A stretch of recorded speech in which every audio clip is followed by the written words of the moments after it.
গতকাল থেকে রাজ্য জুড়ে কনকনে ঠান্ডায় জুবুথবু বঙ্গবাসী। টানা উত্তরে হাওয়ায় তাপমাত্রার পারদ যেন হুড়মুড়িয়ে কমছে। এই মুহূর্তে স্বাভাবিকের থেকে অনেকটাই নেমেছে সর্বনিম্ন তাপমাত্রা।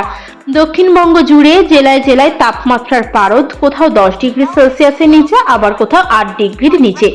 পশ্চিমের জেলায় ঠান্ডা তো আরো কনকনে, শৈত্যপ্রবাহের পরিস্থিতি তৈরি হয়েছে।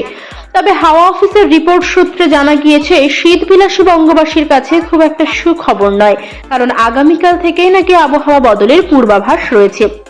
আলিপুর আবহাওয়া অফিসের রিপোর্টের মাধ্যমে জানা গিয়েছে, নতুন বছরের প্রথম উইকেন্ডে কনকনে শীতের আদল বজায় থাকলেও ফের ডিসেম্বরের মতো জানুয়ারিতেও শীতের পথে ভিলেন হয়ে দাঁড়াতে পারে পশ্চিমী ঝঞ্ঝা। অবাধ উত্তরে হাওয়ায় প্রবাহের পথে বাধা হয়ে দাঁড়াতে পারে ঝঞ্ঝা। তাই আগামীকাল অর্থাৎ শনিবার বিকেল থেকে বাড়বে বঙ্গোপসাগরের পূর্বালি হাওয়ার দাপট। একজনের আকোজের প্রতিবেদনের মাধ্যমে জেনে নেওয়া যাক কেমন থাকবে আগামীকালের আবহাওয়া। দক্ষিণবঙ্গের আবহাওয়া আগামীকাল অর্থাৎ শনিবার দক্ষিণবঙ্গের সব জেলায় হাওয়া শুষ্ক থাকবে, অর্থাৎ কলকাতা, হাওড়া, হুগলি, উত্তর 24 পরগনা, দক্ষিণ 24 পরগনা, পূর্ব মেদিনীপুর, পশ্চিম মেদিনীপুর, ঝাড়গ্রাম, পুরুলিয়া, বাঁকুড়া, পূর্ব বর্ধমান, পশ্চিম বর্ধমান, বীরভূম, মুর্শিদাবাদ এবং নদিয়া জেলায় বৃষ্টির কোনো সম্ভাবনা নেই। জানা গিয়েছে, আগামী 7 দিন দক্ষিণবঙ্গের আবহাওয়া অপরিবর্তিত থাকবে। পাশাপাশি সকালে এবং সন্ধ্যার দিকে হালকা থেকে মাঝারি কুয়াশার সম্ভাবনা রয়েছে। জানা গিয়েছে, পূর্ব বর্ধমান, পশ্চিম বর্ধমান, বীরভূম, মুর্শিদাবাদ এবং নদিয়া জেলায় একটি বা দুটি অংশে হালকা থেকে মাঝারি কুয়াশা পড়বে।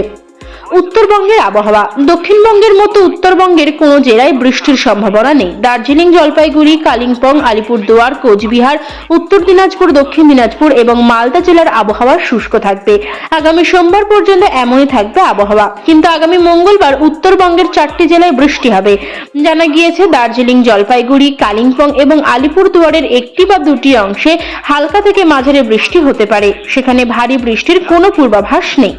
পাশাপাশি দার্জিলিং, কালিম্পং, আলিপুরদুয়ার এবং মালদার একটি বা দুটি অংশে হালকা থেকে মাঝারি কুয়াশা পড়তে পারে।